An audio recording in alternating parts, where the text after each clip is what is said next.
There it is. Nick driving. Loses the handle, can't get the shot off. So the Sixers win in a barn burner, 22-20 over the Hi, Pistons. welcome to A Story About the Page Youth Center.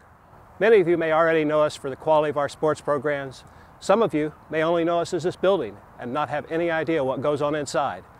For over 25 years, PYC has helped to provide positive outlets for thousands of youth in the area.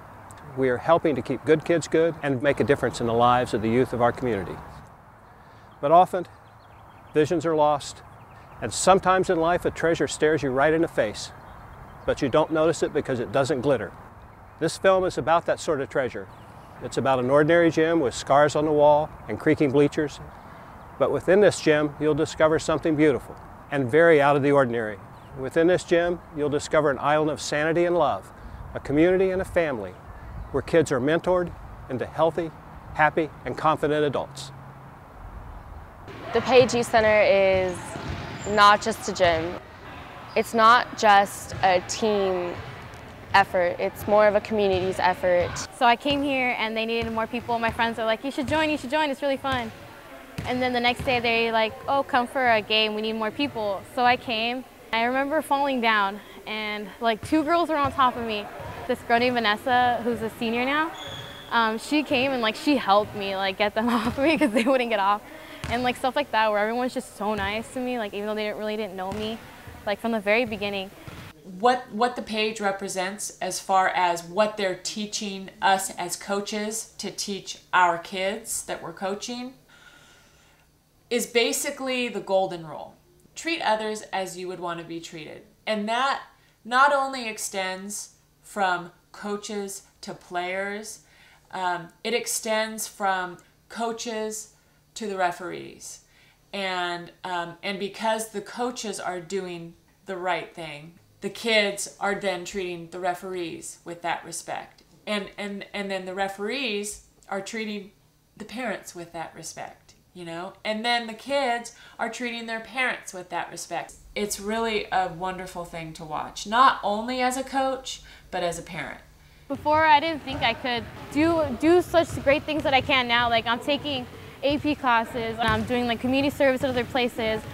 I remember sometimes like on beach runs, I felt like I couldn't do it, but knowing that I could push myself during the whole time and never stop running, always sprinting, working hard on the court, being scared. Like I used to second guess myself on the court, like because I'd be so scared of the taller people, but knowing now that I can do it, I can take them, and having that confidence in myself is, it's the best thing. That's like, it's gonna get me so far, I know it is. There's not as much peer pressure in here, I guess. There's not as much drama. You can come in here and you could be having a fight with your friends at school. And you don't have to worry about anybody really judging you. Say you're not doing well in something or your parents are getting mad at you or something like that. You come here and you don't have to worry about any of that. You're free here. A couple of seasons ago, we had a championship game here, and it went to overtime, and our rules, it goes to a sudden death. So I'm refereeing the basketball game, and the Pistons inbound the ball, and they're just coming down the court. And one of the cool things about it, this particular kid I worked with for about a month, just showing him how to shoot the basketball, how to make layups. He's coming down the court, and he just launches this thing right in there, all net, game over, championship won. And it was a great thing to see that. But the problem is, ever since he hit that shot, he thinks he can hit that shot all the time now. And we try to stop him from it, but it doesn't work. But he'll never forget that the rest of his life. I know I won't, because that was just an amazing feat. So that's what this place means to me. It's just great to come here, work with the youth, and just to see them grow.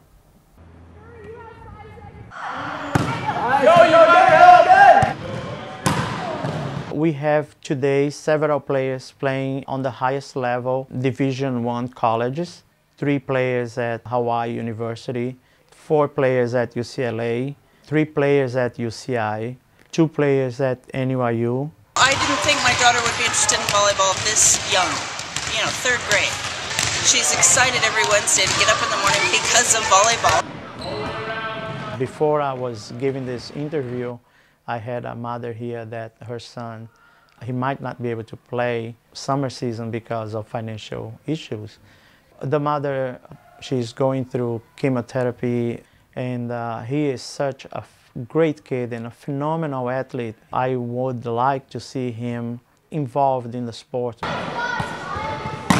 The club programs, they are expensive. They are like $1,800 for one season. To give this kid full financial assistance, it's about $3,500, and we're gonna have to work to raise that money and assist that kid.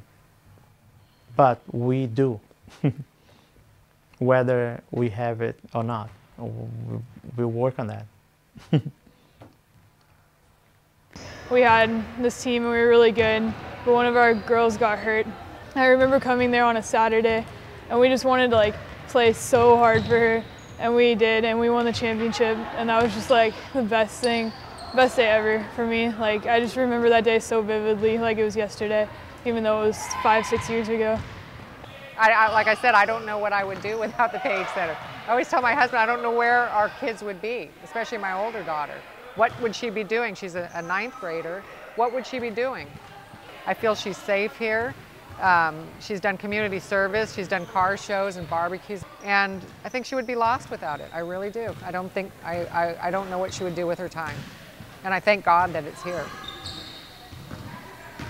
Because things right now in high school are just so intense. It's my senior year and all my friends are into the whole party scene, and I was in San Luis last weekend playing basketball with this team. Like, I hear their stories and I'm just like, it doesn't sound fun to me. Like, I'd rather remember me playing basketball than be drunk and hear what I did. Let me give you an example. I had a girl, I got her when she was a freshman. Real bad attitude, real hard to control. It was a fight, you know, but I wouldn't give up. And I mean, she came from a family where her dad was out of prison for drugs and her mom was off someplace else. I found her to be lost, basically. So, you know, I stuck with her. It was hard because, you know, there's a couple times where I had to really discipline her. I kicked her off the team once, brought her back. I struggled with her. And at a point towards the end, let's say her last couple of seasons with me, she finally started to realize, you know, that this place and myself really cared. My biggest thing at that point was whether she was going to graduate or not. And she ended up graduating, which was a big deal. She wanted to get away from all the drama and stuff, so she moved to Arizona. She's doing really well. She's volunteering for the police department over there. She's going to college. She's got a full-time job. I see her going someplace, you know. She wants to be a cop, and I see it happening. You know, she's on a mission. That time that I spent with her and worked with her was probably what saved her, I think. That's what this place is really about. I learned that nothing is handed to you. You have to work for every single thing that you want. Nobody's gonna come by with, oh, here you go, you can have it. You have to work each and every day your hardest to get to where you want to be, and that's what I've worked through. But it's such a family because everyone helps each other out, whether it's like the simplest thing like having something to eat for the day while we're at a tournament, or being there for each other when we're feeling down, when like we missed a shot, when we messed up, when we got, like, say we got 5 fouls and we had to sit out. Like, they'll always be there supporting us, helping us to keep going. And that's like, we're such a tight family, like knowing that they're always gonna be there for you. One time, so it was my first basket that I made, I dribbled up and I was just taking a shot at it, and I did like a hook shot from the side and I made it in, so that was really fun. And a lot of my family was there when I did it. Okay, 1, 2, 3. We're the Faith family, and we play sports at the Page Youth Center. Go Page Center! PYC is a place to be. We help keep good kids good, we help build families, we help build youth, we help build character. We do all those things that provide a positive outlook for the children of our community. We can't do it without your help and support. We need you to be there, both with your children and with your checkbooks. Make a donation to the Page Center. You will not be sorry. On the night before the game, I usually think of the Page Youth Center and say, so we're gonna make baskets and do well, good passes, and no double dribbling, no traveling, stuff like that. And I do that so that then, because usually when I did that, we had luck on winning the games. So I kept doing it, and we kept winning all the games, except we only lost the first game, and you know it was so weird? I lost the first game, and I had a ponytail, and I won all the rest when I was wearing braids.